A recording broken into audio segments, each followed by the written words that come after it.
Welcome to another riveting episode of Kentucky Esports Weekly, an esports show completely dedicated to news, interviews, and a general amount of game craziness as it regards to the video game and esports industry. I'm Nathan Stevens. I'm your host for the show, as I am every week. Hope everybody's doing well this week. I know that we are spiraling out of April into May, and school's almost out. Summer's almost here. And hopefully, we will get out of our houses at some point and start socializing again, but only when we're all ready and when the country's ready. So anyway, thankfully though, we've got this new show to entertain you while you're stuck in quarantine. So let's get right to it. We'll start out with some quick hitters from the esports industry.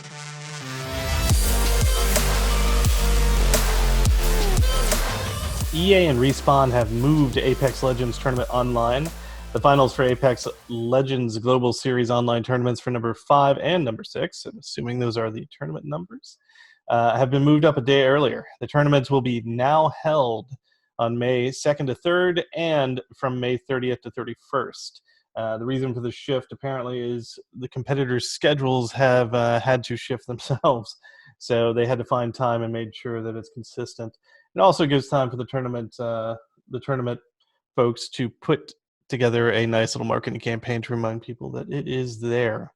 So Competitive Gaming Division Commissioner John Nelson stated, "We're always seeking to better serve our players and fans, and that has never been more true than it is today. We wanted to give our community the opportunity to continue to play more Apex Legends and get competitions back up and running as soon as possible while ensuring the safety of all players, viewers, and staff. Early response has been outstanding, and we're looking forward to bringing great entertainment to even more fans with our upcoming tournaments."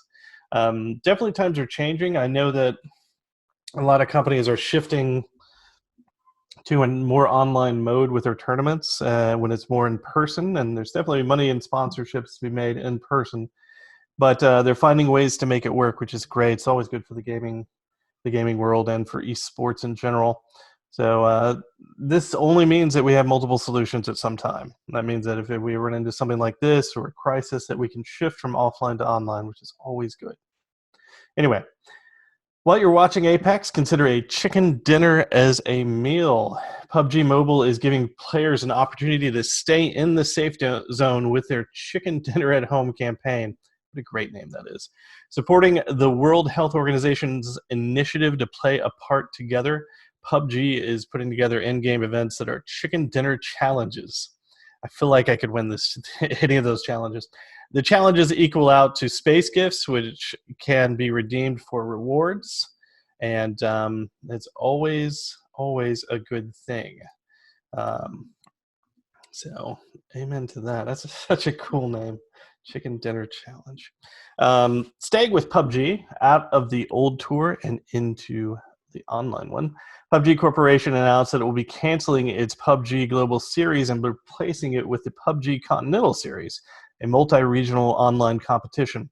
First online tournament will take place in May with the PUBG Continental Series Charity Showdown, which will have a prize pool of 100,000 USD dollars. And it will feature an additional $100,000 towards a charity of the winner's choice, which is super duper cool. Win money, then win somebody else money. That's fantastic. Now, the opposite of winning, during an online race last week, Kyle Larson was having some issues communicating and ended up saying a very racial slur live during a race. While his shocked NASCAR counterparts alerted him that he was indeed live, the damage was already done.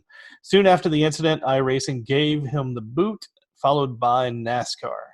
iRacing released a statement saying, iRacing considers itself to be a welcome and inclusive community for racing enthusiasts all over the world. We have strict policies against offensive behavior and language.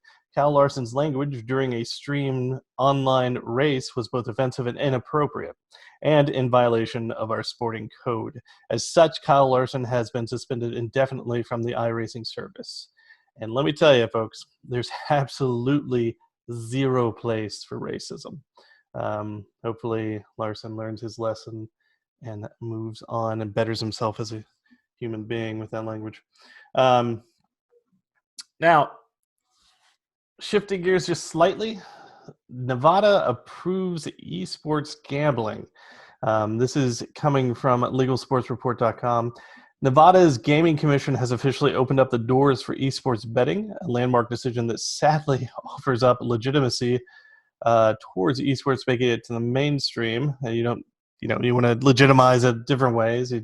Betting and gambling may not be the best. It definitely is a way of saying it has made it. According to Legal Sports Report, the decision comes with a few rules in place. The only approved wagers are head-to-head, winner of each match, an overall season winner. There is no in-play betting allowed, as acceptance of wagers must cease prior to the commencement of each match. That's like if you were doing horse racing and you placed a bet before the race. Additional wagers could be allowed, but will require a separate application and approval. As much as I don't like gambling, and I just simply don't, I think that, as the old saying goes, the house is always going to win, and mainly because it killed pinball in the 70s for a lot of states. It does bring esports, sadly, into the it sadly is the thing that brings esports into the mainstream light, and that's never a bad thing. You always want as much support and as much attention as possible, and if this is another cog in the machine to get esports into the mainstream in this country, then yeah, all for it. But as such, that is the esports news for the week. Industry news is next with Hailey and Tyler, so take it away. Hello, I'm Tyler Ralston. And I'm Hailey Salyers. And this is the week's industry news. Unfortunately, to start off, we have some solemn news as we have lost 3 amazing people over this past week. Rick May, the voice of Soldier in Team Fortress 2, has passed, with his death being attributed to the coronavirus. Paul Haddad, voice of Leon in the original Resident Evil 2, has also passed, with no specified cause of death given, but his passing may be due to his long battle with throat cancer. And Keiji Fujiwara, Japanese voice actor for Reno in Final Fantasy VII's remake, has also passed due to his own battle against cancer. Of course, these aren't their only roles in the industry, but they are just examples of the most memorable or recent ones. Fans across the world wish these legendary people, who gave personality to beloved characters, a solemn but heartfelt farewell. Switching gears, on April 17th, 343 Industries announced the beta testing for the PC release of Halo 2 Anniversary. As with their previous beta test, the process is open to applications through their insider program, but they are still selective about who gets to participate in these betas. Overall, this indicates that Halo 2 Anniversary may be in a state closer to completion for full release. This title is likely coming to Steam in the not-so-distant future, unless they surprise fans with a sudden release as they did with Halo Combat Evolved's PC release back in March. Supermassive Games, the studio behind Until Dawn and the first game in the Dark Pictures anthology series titled Man of Medan, has unveiled a new trailer for the next piece to this growing storyline titled Little Hope. From the details the trailer and their website give away, this new frightening tale will follow 4 college students and their teacher after becoming stranded in the small town of Little Hope. While trapped within this town by a mysterious fog, the town's sinister past of witchcraft accusations and trials around the infamous period in 1692 appear to be affecting the protagonist's survival in the present. Are these spirits of malice and agony haunting the town and threatening the newcomers, or is there a more logical explanation? If the story of Man of Medan is anything to go by, players will need their wits and a bit of courage if they wish to make it out alive, let alone with their companions. Crysis Remastered is coming to the PC, Xbox One, PlayStation 4, and Nintendo Switch. After news of the game was leaked early, Crytek confirmed the release of Crysis Remastered and shared the first official teaser. The game, a remake of 2007's Crysis, will follow the same basic first-person shooter narrative but offer improved graphics and visuals. The game is expected to be released this coming summer. Over the past 2 episodes of our segment, I have discussed the evolving situation over the upcoming title Valorant. Well, controversy is still ongoing in that game's community due to a discovery involving Riot Games' Vanguard system. Anti-cheats often have low-level access to a computer, making it less invasive and mildly effective at preventing cheating. Riot's new design, however, contains a kernel-level driver. In short, this means it has administrator access across a player's PC, and it runs on startup without asking permission from the user. Oh, and uninstalling the game does not uninstall the anti-cheat. That is its own task. This has sparked numerous concerns about privacy and security vulnerabilities. Although the representatives of the studio claim it doesn't use high-level privileges or send/receive any unnecessary information, many argue that Riot Games' ownership under the Chinese company Tencent, who have a questionable history in user privacy concerns, calls into question their power and loyalty. This and the inevitable risk that at some point this anti-cheat system will be cracked, thus creating a backdoor for far more malicious cheats than seen in the past, arguably negates the possible benefits of such high-level defense systems. Not to mention that cheaters have, within the first 24 hours of the public beta, discovered ways around some of the systems to enable their nefarious behavior.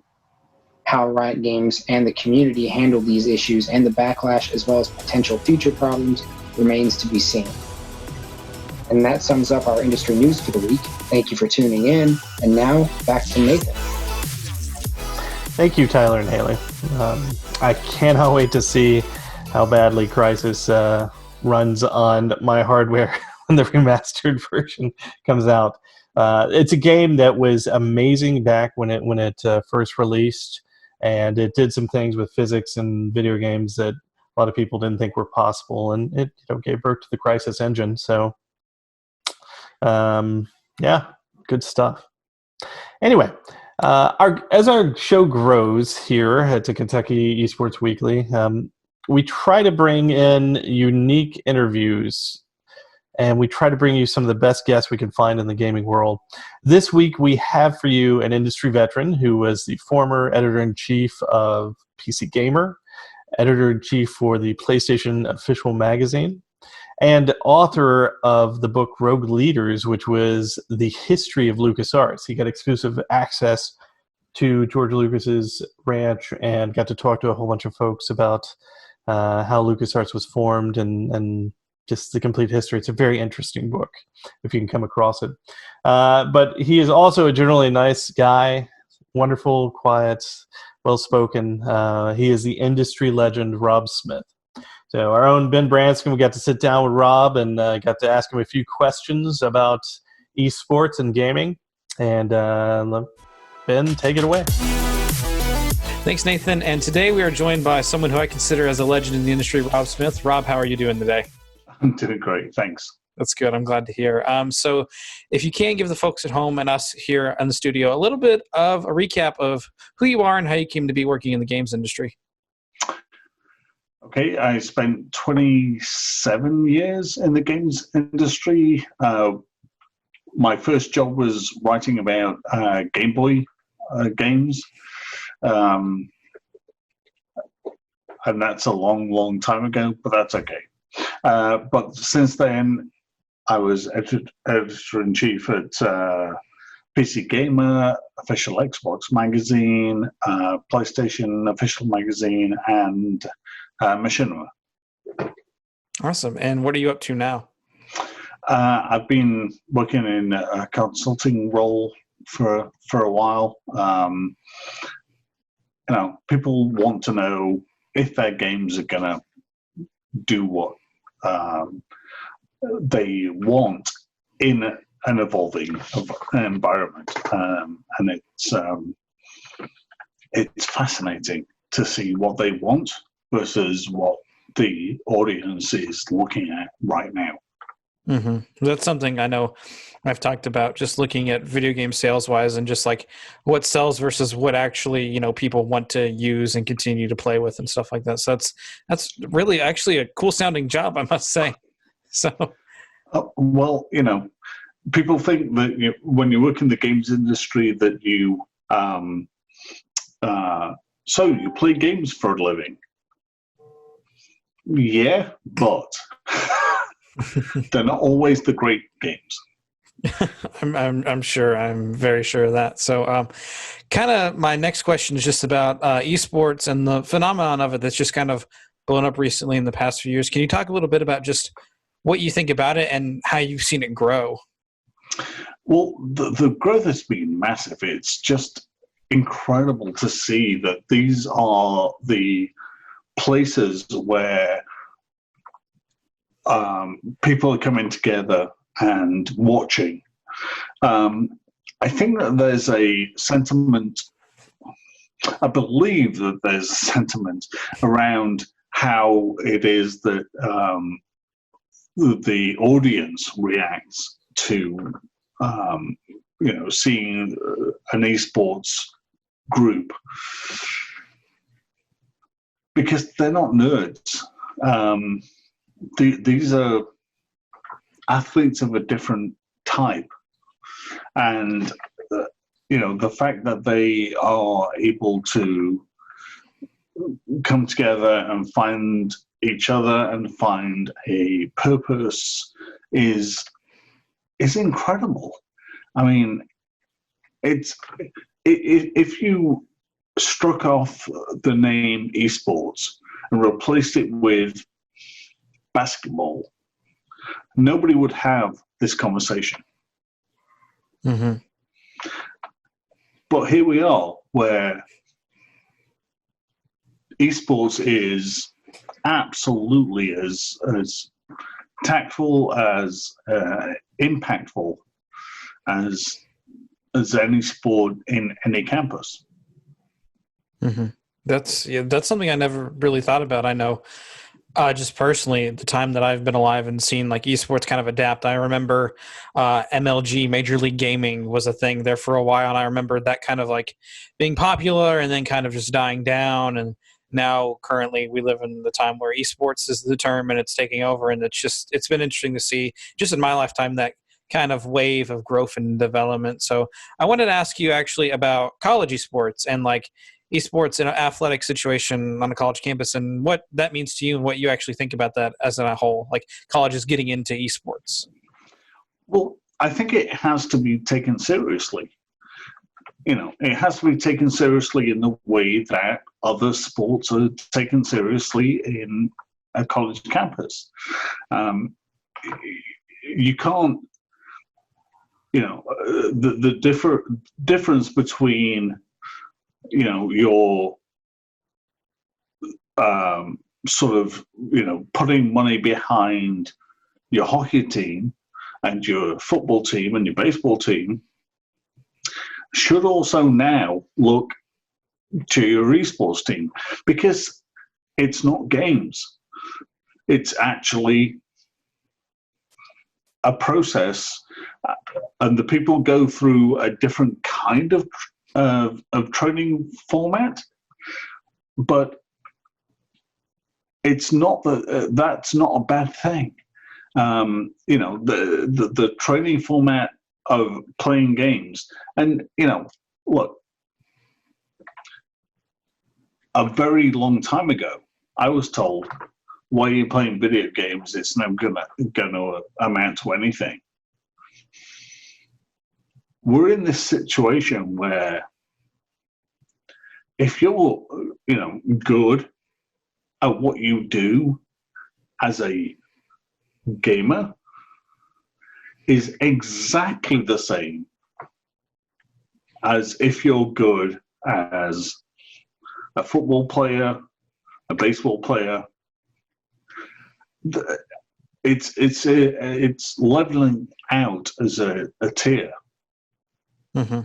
Yeah, I mean, that makes total sense. I never really thought of it in that kind of perspective and sense. So that kind of leads me, what do you think about the future for esports, not only just on a college level, but just like overall as like a society and as a world? Like, what do you think about, like, what do you think it'll come to be at some point? Well, honestly, I mean, we're in a place literally right now where, play games, watch games is incredible. I mean, you can watch people play the latest game and get a real kick out of that, and it's the same as watching whatever your show of choice is. That's not going to go away. It's not going to go away once we're done with this hangout. It's not going to go away because it's real. It's an actual event that is happening, and people are engaged with the kind of the kind of sort of competitive element that can go on when you don't have to be there. And we're like we're all looking at screens between ourselves. Mm-hmm. Yeah. I'm okay with that. I am too, honestly.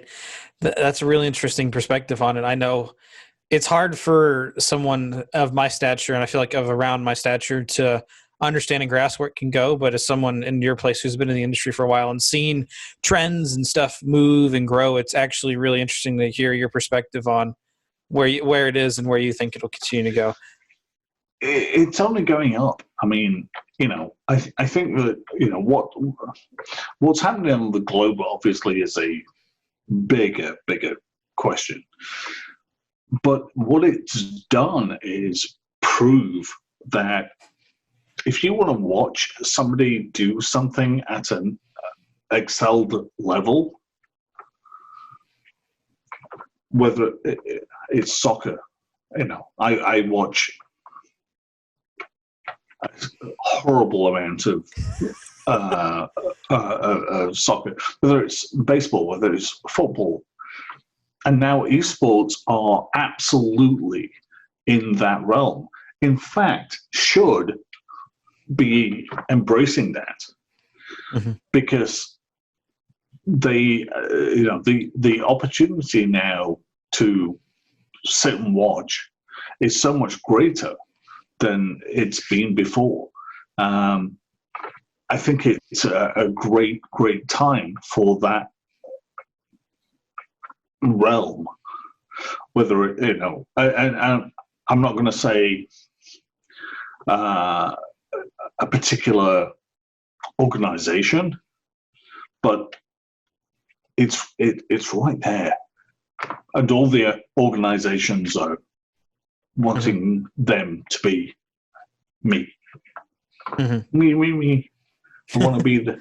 I want to be the NFL of esports, and everybody spells that argument, and one of them's going to come through. Yeah, I'd never put much thought into that either, because I know there are a couple of different, like you talked about, people that want to be me right now in the industry. So I never thought about that. So, but Rob, we'll probably let you go because I know you're a very busy man. It's got a lot to do right now, I'm sure. So I just have one question though, and it's, what are you playing right now? I've been playing Doom since I was your age. I'm still playing Doom at my age. That's awesome. Well, Rob, just thank you so much for this. It's really been a pleasure. All right. Thank you. Thanks, Ben. That was a pretty cool interview with Rob Smith. We'll definitely have Rob back on the program in the coming weeks, certainly around what would have been E3 time, to hopefully discuss the PlayStation 5 and the Xbox Series X. So I'm sure there's going to be some other topics of discussion that are kind of going to come up as well. But we'll get him back, and he's a fantastic voice for the industry. So, all right. So moving on, we're going into a little bit of madness with Nick Hughes and his merry band of misfits, back with another panel and a push talk. Greetings, people. This is us again. Super cool talk show panel people. Me, Jude, Elias, and Morgan. So That's Elias, yeah. I'm actually Alright. Jude, sorry. Should we A lot redo of that stuff has intro? happened, Whoa. and we had stuff planned, but Elias brought something to our attention like 10 minutes ago that needs to be talked about, and that's Sony's gaming robot. Yeah. Yes. Elias, can you give us like a rundown of what it is? What I read like 12 hours ago is the first article I saw posted about it, that it was patented by Sony. Yeah, Sony patented a gaming buddy that's like a fuzzy little robot and it's supposed to sit on the couch next to you and basically be a backseat gamer. But it's supposed to detect your emotions and things when you play games. But I guess you can punch it when you're mad at Call of Duty or something. I don't know. Those robots are going to be messed up. Yell at your Yeah. Those robots are going to be really messed up. They're going to suffer some actual abuse. Well, I, many for one, forms. I'm not It's going like to punch my Sony robot because I don't want the rest of the robots to be mad at me during the inevitable uprising. So I'm just going to, be nice to it. And Oh, absolutely. So are they- I'm not going to heed the warnings. I'm going to get one, and I'm just going to absolutely let out all my fury on it. They just I'm trying just gonna see eliminate what human happens. interaction? What'd you say? Are they trying to just eliminate human interaction now? Like they're just making robot buddies? Sony I don't knows know. the way. Yeah. Sony sees the future. Apparently. Money lets you see the future. All right, that was a long clip. So the next thing we're going to talk about is China has removed all listings online of Animal Crossing. Like, you can't buy Animal Crossing officially in China anymore because it was used for like protest stuff, Mhm. Hong Kongers use it, etc. I've also seen talk that they're going to like stop like anyone in China from online gaming with anyone outside of the Great Firewall, like outside of China. Is that legit as well? Yeah, it's pretty crazy. Say, I don't know if that's legit, as in I haven't seen proof of it, but like I haven't seen proof of that second one, but I know you can't buy Animal Crossing right now. Yeah. Mhm. My thing is, Takes on that. I don't know how to navigate this to the correct political tact, but like, I know that I feel like to any extent, this kind of stuff is going to keep happening. And I feel like, at least for the time being, if you're China, the next step to not have your regime questioned is to, probably ban everything outside the Great Firewall. But I don't, know how they would get about doing that, because even then, I think, gamers are a very, very loud community of stubborn people that just want to. Yeah, they'll find a way. Oh, And it will yeah, just absolutely. continue until it becomes a problem. But on anything, I mean, that it is a doesn't have problem, but I mean, VPNs, until like the issue comes to a head. yeah, but like again, like the Switch, I don't think you can use a VPN with. So like, I doubt you're it. stuck on there. So like, It would take a lot of computers work, are I feel fine. like, to be able to make that happen. yeah, just sad, I guess, is my main opinion on it. Mm-hmm. But you got to do what you got to do to keep people Fair. loyal, I guess. I don't know. All right. Moving on, we're doing better this week on keeping ourselves in check on time, and I'm proud of us for that. Ninja Theory has some new stuff in the works that Morgan wants to talk to us about, and also I want to hear a little bit about Bleeding Edge because it's on Game Pass and I want to play it, but I need to be sold on it. I'm into it. Yeah, so a couple months ago, Ninja Theory announced Hellblade 2, which I'm very excited about it. My friend first introduced me to Hellblade, and now I'm... Wait, is Hellblade Senua's Sacrifice? Yes. Yep. Oh! Yes. I've always wanted to play that. Yeah, Pretty they actually have a trailer out, the second trailer, and it's pretty badass.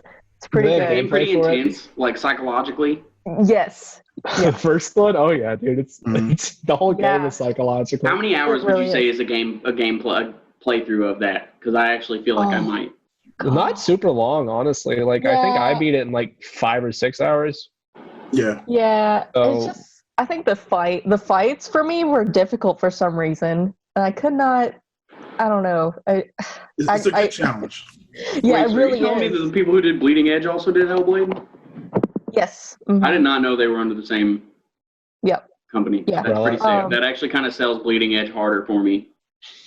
Yeah, I didn't play Bleeding Edge, but I watched gameplay of it. It's pretty good. I think I like the third person combat.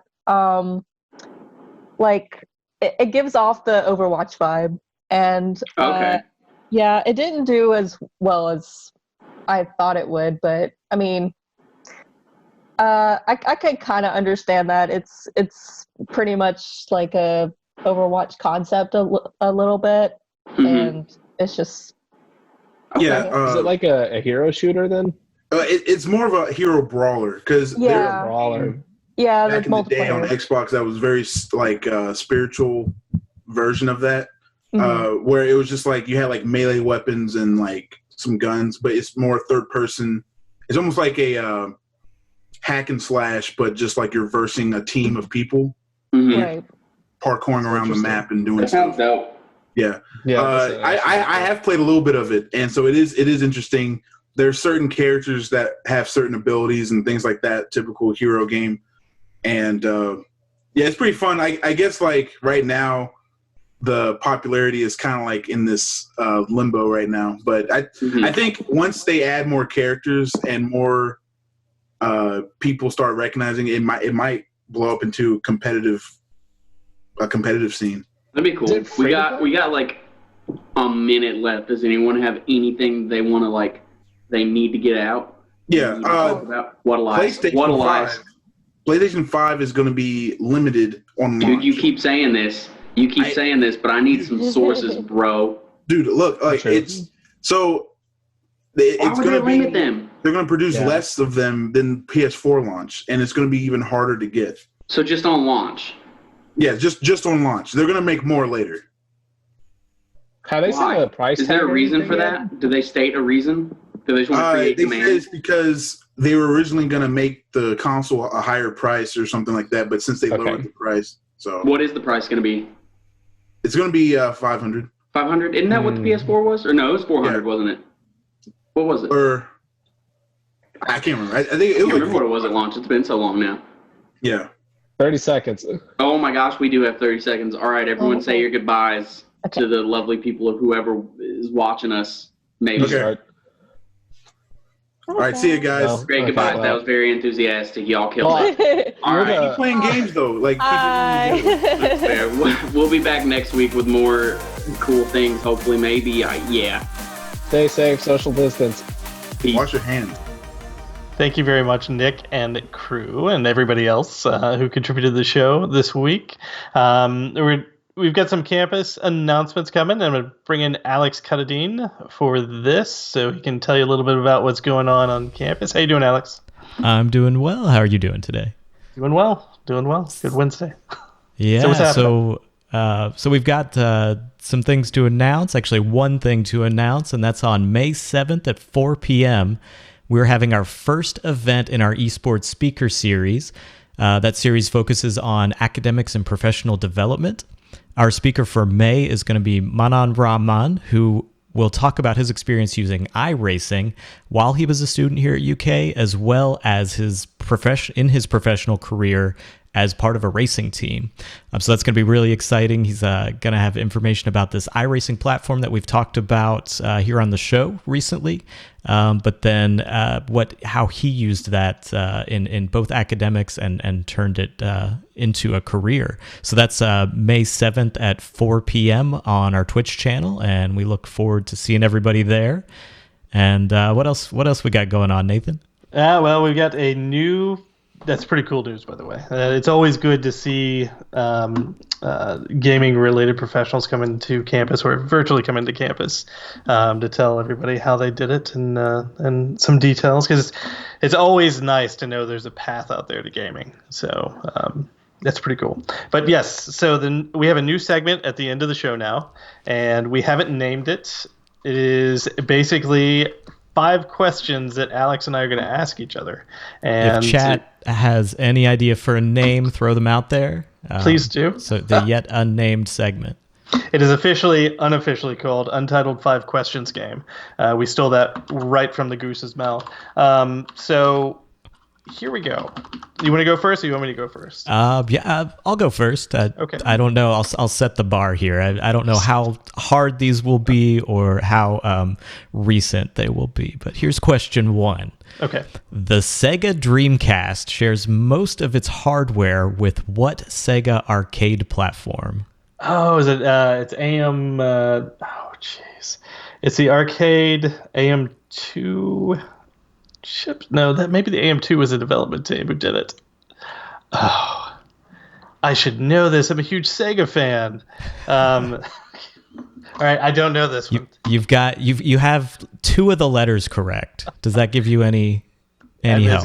The AM. That's it's the Sega Naomi. You had it. It's like you're getting there. So the Naomi and the Dreamcast share the same processors. The Naomi has more system and video and sound memory, and it can be stacked for multiple display output. Other than that, though, the processors, it's the same thing as you could get in your home. They built that system so that they could make arcade games and then translate them perfectly. And then it died after like 9 months. It's so sad, too. Poor Dreamcast. It's that lack of DVD-ROM that did it to them. So everything else was fine. Oh, that was so good. All right. So you've got to name this game by one simple description only. I like eating. Go for it. Burger Time? Oh, no. That's not it. But that's a good guess. I don't know. Eating. I like eating. It's the whole purpose of the game. I can't think of anything but Burger Time right now. And now Hungry Hippos. Yeah, I can't think of it. Well, our is it the Pac-Man? Jedi Pac-Man? That's it. All right. That is it. All right. Hungry Hippos was a good guess, though. That was actually, when I ran these questions by the crew earlier, somebody actually said Hungry Hippos. Good on them. In good company. Speaking of companies, what company known for its work in cutting-edge computer graphics in the 1980s and 90s developed the graphics processor for the Nintendo 64? Silicon Knights. Final answer? Final answer. Silicon Graphics, SGI. You were so Knights close. Was a development team. That was close. You got the Silicon. So they approached Sega with a prototype chip prior to Nintendo, and Sega opted not to take them up on that partnership. I had a good interview with Tom Kalinske, who told me that story. Wow. Who had told me that that they came to Sega, and Sega of Japan shot it down and said they're going to do their own chipset. Gosh, yeah, Kalinski's a historic figure in that Nintendo versus Sega time frame. I read a whole book, and he was probably half of that book. It's I can't remember the name of the book now, but it was totally about that Sega versus Nintendo era. That would be Console Wars. That was a fantastic book. What's funny is that he's super duper nice. Like, he is legitimately a nice person. And he helped create Leapfrog, so there you go. There's some history. Nice. Okay, so same type of question. I promise I won't have too many of these. This is just too good not to do. You have to name the game from these descriptions. A thief who steals paintings, objects, and even the Sphinx. Oh my gosh. Thief. I'm drawing a blank. Now, you know what? Sly Cooper was a good guess, but that's not it. The Sphinx is the tough one. Yeah, I have nothing coming to mind. I'm drawing a blank. Okay, so I'll throw you a bone on this one. It is a Netflix show. Oh, The Witcher? Oh, no. I don't think so. I don't know. That would be Carmen Sandiego. Oh, wow. Wow, that was not even on my mind. I didn't know that was a Netflix show. Is Rockapella still on it? Oh my god. It's not the game show, but I would love to see a whole collection of that. And I believe one of our viewers actually got Carmen Sandiego correct. Nice. So, I should be watching chat. Okay. What you got? Question 3 from me. What online game genre, also inspired by tabletop RPGs like Dungeons and Dragons, is commonly referred to as the predecessor to the MMORPG? Oh, it's not Warhammer, is it? Is it Warhammer? Not Warhammer. It's not Warhammer. Common tabletop. It's not BattleTech. Think late 70s and 80s. It's Dungeons and Dragons. That's all I can think of. The late 70s and 80s. It's Mud, multi-user dungeon. These were largely text-based RPGs. You could have a community of players, basically on some college networks and then later some BBSs. I used to play some space-based kind of something that came after Muds, were these space-based games like Outpost Trader and Trade Wars. Oh my lord! So I didn't think you were that old, Alex. Yeah. That is pretty cool. Yeah, I've heard of Mud before, and I know that is text-based stuff. I came in my life right around a game called Habitat that was made by Lucasfilm Games for the Commodore 64. It was an MMO of sorts. Nice. But that's pretty cool. Mud. I've written that down. Okay. Best game ever made. You have to pick one. Super Mario 3? Really? You think that's it? Oh. That is your choice. Is there a definitive answer? Somebody says Half-Life 2. I can't argue with that because of what came with it, but go ahead. Sorry. Super Mario 3, just the hardware it was on, the tricks they used. It even had some story. It was just one of those iconic games. Mario 64 is another one, but gosh, I don't think there's a. Do you have an objective answer to that? I do. My objective answer is Snatcher from 1988, I believe. It is Hideo Kojima's first entry into the world, or at least in America. I don't think I ever played Snatcher, but Kojima is just a legend. He is a fascinating person. It came out for the Sega CD. Nice. But yeah, you know what? Mario 3 is good, especially if you enjoyed watching Fred Savage's The Wizard. So, Question 4. What 1989 movie follows 3 children on their trip to California, where the youngest of the 3 competes in a gaming tournament called Video Armageddon? I cannot believe this is the only question I'm going to get right. The Wizard. So, in a coincidence, yes, it is The Wizard. I had hints for you just in case you weren't a Wizard fan. Had heavy product placement for items like the Power Glove, served as an introduction to Super Mario Bros. 3. Starring Fred Savage, Christian Slater, Jenny Lewis, and Beau Bridges. And was Tobey Maguire's first film debut, as he was an extra in that movie. He wasn't the guy with the Power Glove, was he? I don't think. No, that wasn't him. He was in the crowd, I think. Yeah, he was not a main actor in that. Jeez Louise. I remember seeing that movie and thinking the Power Glove actually was useful. And a friend of mine had the Power Glove, and he refused to let me use it. He said it was just worthless. Oh, and it looks way cooler than it actually is functional.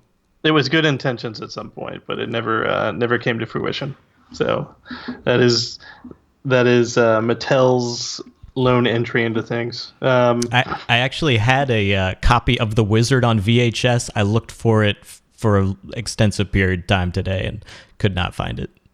You can get it on Amazon Prime. Cheap. But that's not VHS. You can mess up your TV and make it like that. Nice. All right. So, number 4. I want you to name this console solely by this one sentence.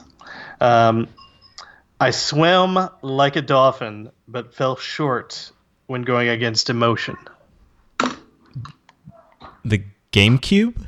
It is the GameCube. Yeah, the GameCube was codenamed the Dolphin. It was. And the Emotion engine was the chipset that ran the PlayStation 2. Nice. Yeah, you know. Yeah, I knew, 20-year-old console code names would come in handy one day. Do you remember N64s? Gosh, I heard it recently. I cannot recall it. Project Reality, just for trivia. Yeah, that's it. Yeah. All right. Okay, question 5. Still on the topic of movies.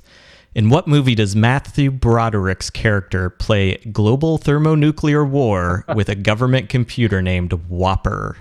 That would be War Games. That's right. War Games nominated for 3 Academy Awards, won an Academy Scientific and Technical Award for their computer animation and production techniques. I highly recommend this movie. It's iconically 1980s, and the computer and technology in it, some of it's embellished, but a lot of it is pretty true to the day of technology for the time. And if you're into 80s and technology, it's a pretty fun watch. Yeah, I think they even make reference to the Oscar Mayer weenie whistle, which could allow you to do long distance phone calls. Yeah, I thought that was the Captain Crunch whistle. Oh, maybe that was. Yeah, you're probably right. It was brilliant, though. I mean, yeah, that's pretty exciting. The best cereal prize. The phone coupler for the modem. Yes. Exciting times. God bless the 80s. All right, number 5. You have to tell me what the oddest system you have ever owned and why it is the oddest system. It's not that obscure, but it has to be the Atari 7800. Oh, yes. Because probably one of the biggest reasons is the Nintendo already existed. And my family probably got this on sale, but we got an Atari 7800, which if you've ever played a 7800 and compared it to Nintendo, it's like night and day. Nintendo has Mario 3 and what games? I had Pole Position, which was okay. I had Larry Bird versus Dr. J, which was a basketball game. Centipede and Asteroids are their classics, but that 7800, we played that a lot of that, but it's kind of the other weird thing is that the 2600 was famous in part because the technology for its day was really good. By the time the 7800 came out, the Nintendo was here, and there's just no comparison. Yeah, the folks who owned Atari by then were just trying to ride that wave. But yeah, that system is interesting. I think I've got a controller or something left over from one of them that works with my 2600 still. But I was watching I think it was a 2600 review on YouTube, and somebody noted that the controller joystick part always fell off, and I was like, oh, the 7800 still always fell off. What was your weirdest system?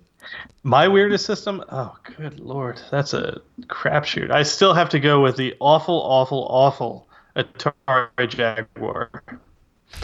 Although the Virtual Boy is a close second with that one. Oh, gosh. How is that? I'm surprised you can still see after using the Virtual Boy. Yeah, those mirrors, those spinning mirrors inside of it were notorious for breaking. So you didn't get to damage your eyes long enough to experience anything.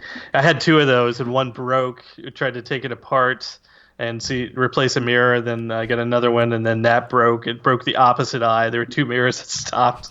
And the thing I was like, I don't want to go blind. This is too much effort. You're probably better off. But anyway, so this is our first one. I will bring back more questions next show because I'm pretty sure I can stump you better. And you're doing it. You're doing a fine job. So. But excellent. Well, thank you very much, Alex. Thank you, everybody who tuned in today and got to enjoy this episode. And we hope you come back. Until next week, please stay safe and have a good week. See ya.